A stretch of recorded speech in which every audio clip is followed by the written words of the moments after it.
Hello, and welcome to episode 6 of Among the Ancients 2, a close readings podcast from the London Review of Books. I'm Thomas Jones, and I'm joined as ever by Emily Wilson. And today we're looking at Lucian of Samosata, the 2nd century AD satirist, author of A True History and much else besides.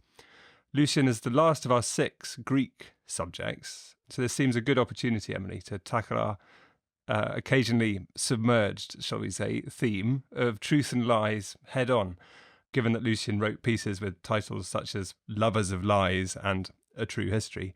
But a bit of biography first. In the essay known as How to Write History, though how not to write history might be more like it, one of the bad historians who gets it in the neck is taken to task for mislocating Lucian's native city of Samosata in Mesopotamia. So if it wasn't in Mesopotamia, where was it? Where was he from? Well, he was, as you say, from Samosata, which is in modern Turkey, but almost on the border between modern Turkey and modern Syria. So it was a city that was at the very eastmost part of the Roman Empire. It had been under Roman rule by the time of his birth, but for about 50 years. And he would have grown up as a child speaking as his first language, not either Greek or Latin, but what's usually called Syrian, but it's a version of Aramaic. So it's the same language that Jesus spoke. But he chose to write in Greek. He chose to write in Greek. Yes, exactly. Yes. And the sort of weird thing that, we'll get into what does the second sophistic mean? What was the literary culture of the 2nd century CE? He chose to write in this very, very literary form of Greek, which didn't reflect the spoken conversational Greek, the koine of his time. So it's a sort of artful form of Greek that looks back to the Greek of the 5th and 4th century. His writerly style is sort of modeled on the Greek of Xenophon and Plato, rather than the Greek that his contemporaries who'd grown up speaking Greek would have spoken. And is that the equivalent? There's a 500 years separate. 500 plus, yes, exactly. 500 plus, more than 500 years separate them. Is it the equivalent of someone now writing in the style of Shakespeare, as it were, or is that? It absolutely is. I think it's good to say that because it drives home how totally weird the literary culture of the second sophistic is. It's less weird that Lucian did this because a lot of people were doing this. A lot of people were in the game of doing this very artful writing in classical Attic Greek. We also already emphasized that he was born on the eastern edge of the Roman Empire, nowhere near Athens, either in space or time, and yet his written work, almost all of it, is written as if he were living in the late 5th or early 4th century in Athens. So it's a totally weird thing to do, and yet it was normalized within the literary culture of his time. The way to show you're a truly cultured person and to come up with artful literature is to use this sort of artificial literary language. And who came up with this label of the second sophistic, which also might make people wonder, what was the first sophistic? What was the first sophistics? Yes. So I already said that the writing style and speaking style, I said writing, but of course, much of Lucian's work is designed for oral performance and set piece lecture performances, and he lived in a literary milieu in which many very successful orators as well as writers were doing various versions of this retro Attic style. About 100 years after Lucian, in the 3rd century, there was a guy called Philostratus who wrote a sort of survey of the lives of the second sophists, which doesn't include Lucian himself, but sets up the idea that the sophists of the time of Socrates, the philosophers, wisdom teachers, rhetoric teachers, people like Gorgias or these other people who were sort of rivals of Socrates in late 5th century Athens, that those people were being emulated, as we've already said, 500 or 600 years later by these clever, sophisticated people who made their careers out of being artful speakers in a language that was very much not the normal spoken language.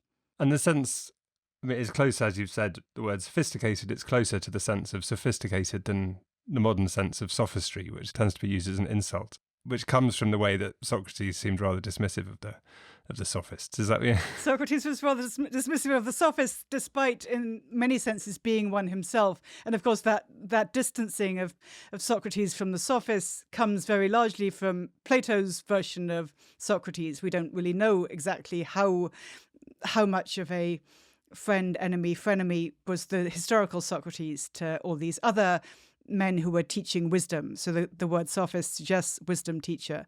Plato very much wanted to disambiguate philosophy from rhetoric, but the sophists, both the first sophists and the second sophists, were both interested in philosophy, but primarily they were interested in oratory and in words. And I mean, how much of a sense did Lucian have of himself as being Roman? I mean, he was a conquered subject. I mean, was he a citizen? I mean, there's a bit, I mean, obviously it's very hard to take anything he says at his word, but there's a bit in How to Write History where he says no one would dare to attack us as we've now beaten everybody. And us there appears to mean the Romans, but maybe he's saying, well, I better join the Romans because they're the winners. So I'm not going to dare to. It's a great question, and it's still very, very much debated by Lucian scholars about the degree to which we can establish any clear autobiographical facts from Lucian, because we don't know anything about him from his contemporaries. As I said, he's not included in Philostratus's roundup of the second sophists of this previous generation, and he has numerous sort of stand-ins for himself, numerous avatars for himself, and he says things about that first-person character and uses either the first-person singular or first-person plural, the us. But how much does this lover of lies really want us to sort of know something definitely true about his actual biography? I mean, who knows? And presumably also just what he says about the Romans is very often what he says about the Romans is nothing. Part of the point of writing in this very retro form of Greek is that it makes it possible within this imaginary world to ignore the Roman Empire, because of course it didn't exist in 5th century Athens. So if you're writing as if you're a 5th century Athenian, then why bother with Rome? It doesn't even exist. So it's sort of taking you back in a time machine to a time when the Roman Empire didn't exist, even though many of the themes of Lucian's work, I mean, the themes of travel all across the world and beyond, and of control and dominance and runaway slaves, and I mean, all these sort of themes that seem implicitly very much engaged with the management of the Roman Empire are very much implicitly about Rome, and yet not in any explicit way about Rome. And he has these occasional explicit references to Rome, but it's not like... So there was a contemporary of his called Ilian Aristides, who wrote a sort of kiss-ass piece about the wonderfulness of the Pax Romana, the Roman peace, that thanks to Rome dominating most of the Mediterranean world, thankfully all these barbarians don't have to fight each other anymore because they're all now lovely colonial subjects of the mothership of Rome. And we don't have anything in Lucian that's quite like that, where it's sort of explicitly engaging with what has Rome ever done for you or done for the world. And we also don't have anything explicit of Lucian saying in unambiguous terms, this is how I first learned Latin, or this is what my relationship with the Latin language might be like.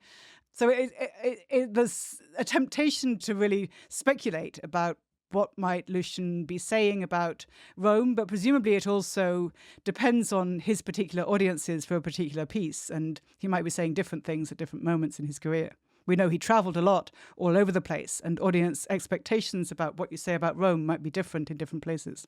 And that travelling, obviously he never went to the moon, but he did travel all across the Mediterranean, all across the Roman Empire. He did. I mean, he didn't get to Britain as far as we know. And of course, I mean, as I just said, everything about his autobiography is kind of suspect. But it seems as if he travelled a lot, and that would make sense for the career that he seems to have managed to make for himself as a travelling speaker, sort of making up these written set pieces which could be performed and be entertaining for an audience with different characters speaking, different fantasy journeys being evoked. He seems to have travelled through Roman Gaul. We're told that he ended up in Egypt in the final part of his life, which again, maybe that's true and could well be.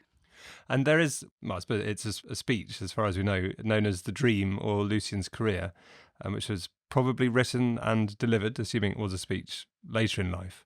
He sort of goes back, remembers a decision that he made as a young man, a choice that he dramatises as if it came to him in a dream, whether to be apprenticed to his uncle as a sculptor or to follow the path of culture or education, the Greek word paideia. Should we listen to a reading of a paragraph of that now from CDN Costa's translation for OUP? I am culture, my child, already known and familiar to you, even though you are not yet fully acquainted with me. What benefits you shall gain if you become a sculptor, you have heard from this woman. You will simply be a workman. with your only hope of livelihood in manual labour. Living in obscurity, you will have meagre and sordid returns and an abject spirit. You will count for nothing in public, neither sought after by your friends, nor feared by your enemies, nor envied by your fellow citizens. Just a workman, and one of the masses, cowering before your superiors and paying court to the eloquent, living a hare's life and providing a godsend to anyone stronger than you. And even if you should turn out to be a Phidias or a Polycletus and produce many marvellous creations, everyone will praise your skill, but no one in his senses who saw you would long to be like you. Whatever your real qualities, you will be regarded as a mere artisan, a labourer who lives by the work of his hands. So there's a lot going on there, and a lot going on in the whole. So, I mean, it begins with this quite funny story where he goes off. He's done a day's work with his uncle, and it's all gone horribly wrong, and he's messed up and broken. Yes, terrible first day of work experience for the young Lucian. Yes. But is that sort of disparaging view of sculptors a common one for the time? I mean, it's one of these things that he does all the time. This sort of, it flips it round, because he's saying, "Oh, you'd just be a common labourer." And then he brings up Phidias and Polycletus, famous sculptors of classical Athens, who are sort of a pinnacle yes, of... who were not common labourers. They were running their own workshops, and they were the designers rather than the common labourers. So it sort of conflates these totally different relationships with sculpture. And also just the ambiguities about the values, which I think are partly achieved by the way that he's playing with previous iterations of sort of the same trope. So the trope of... there's a dream and two beautiful allegorical ladies appear to someone. We have that trope in Aeschylus's Persians, where there's the dream of East and West, right? There's Persia and Greece who appear in the dream. And there's beautiful, ornate Persia. And then there's harsh, rough, workman-like Greece. And you know which one's going to win. It's going to be free, harsh, workman-like Greece, who's going to beat out luxury-loving Eastern Persia. And then there's also the trope, which was discussed, as we know, in Plato by real-life 5th century sophists, of the choice of Heracles, where again, there's two lovely ladies who appear to the mythological hero Heracles. And there's lovely, luxury-loving Pleasure, who promises, as her name suggests, pleasure. And then there's Virtue, who promises Heracles a stony path. I mean, I think the fact that there's this imagery of stone that comes up in that story too. This stony, rocky path up the mountain, which is the path of virtue. And of course, Heracles, choosing the labours and being a proto-philosophical hero, chooses the rough path. And so Lucian is sort of doing this comic riff on all of that and saying, actually, no, the pleasure, the ornate, the cultural, the Eastern...